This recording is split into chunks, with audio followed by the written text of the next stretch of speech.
Bismillahirrahmanirrahim. Assalamualaikum warahmatullahi wabarakatuh. Alhamdulillahilladzi kana biibadihi khabiran basira. Tabarakalladzi ja'ala fis sama'i burujan wa ja'ala fiha sirajan wa qamaran munira. Ashhadu an la ilaha illallah wa ashhadu anna Muhammadan abduhu wa rasuluh. Allazi ba'asahu bil haqqi basiran wa nazira wa da'iya ilal haqqi bi isnihi wa sirajan munira. Allahumma salli alaihi wa ala alihi wa sahbihi wa sallim tasliman katsira. Amma ba'du. Syukur alhamdulillah, senang sekali rasanya kita bisa berjumpa lagi di channel ini. Sholawat dan salam selalu dan tetap tercurahkan kepada junjungan kita Nabi besar Muhammad sallallahu alaihi wasallam.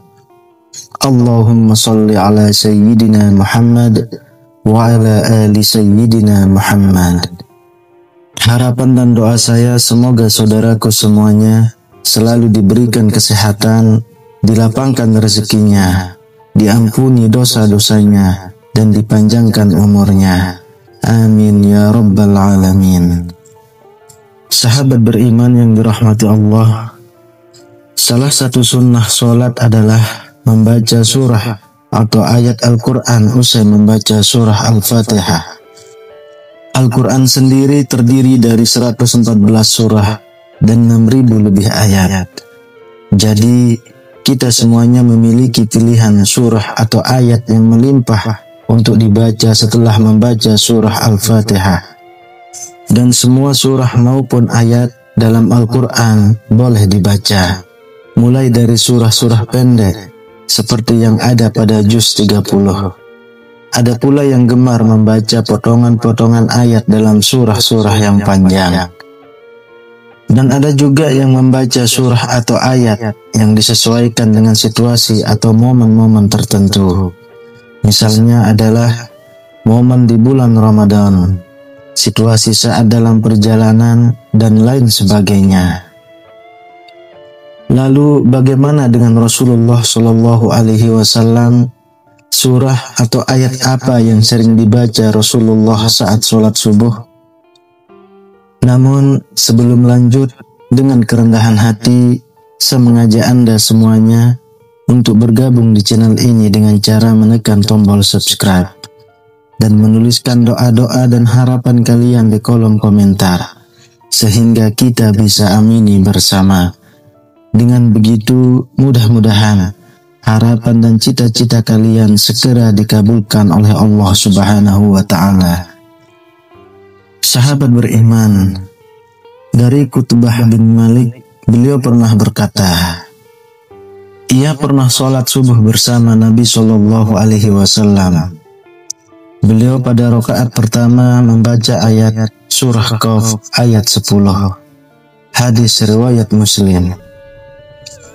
Dari hadis tersebut bisa disimpulkan bahwa Rasulullah Shallallahu Alaihi Wasallam di rakaat pertama pada sholat subuh setelah membaca surah Al-Fatihah, beliau lalu melanjutkan membaca surah Qaf sampai ayat ke-10 saja.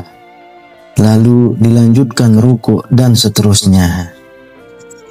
Sahabat beriman, kenapa Rasulullah Shallallahu Alaihi Wasallam membaca surah Qaf pada rakaat pertama waktu sholat subuh? Apa keutamaannya?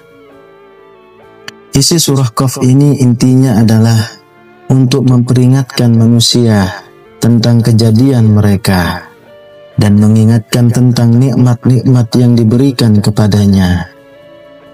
Begitu juga peringatan tentang hari berbangkit, hari berhisab, surga, neraka, pahala, dosa, dan lain sebagainya.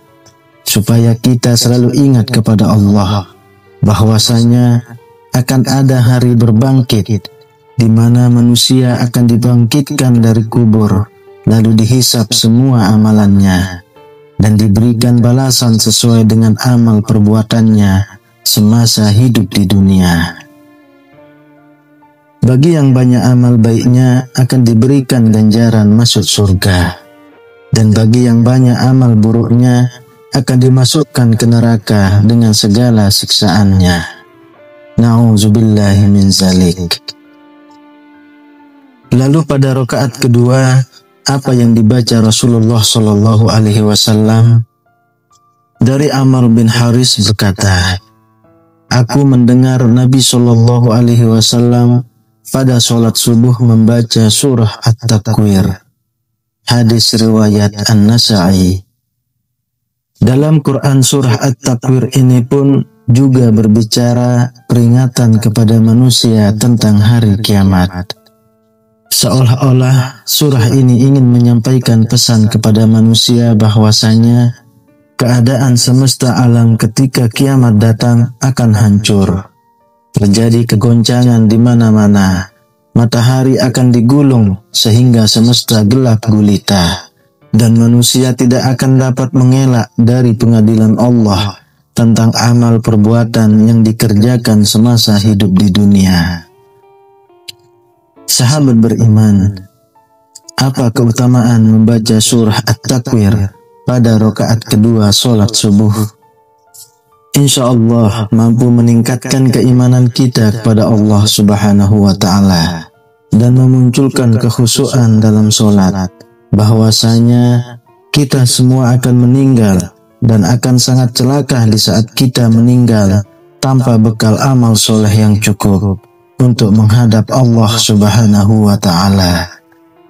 Untuk itu disarankan untuk kita semua, bacalah doa surah ini saat mengerjakan sholat subuh dan pahami maknanya dengan baik.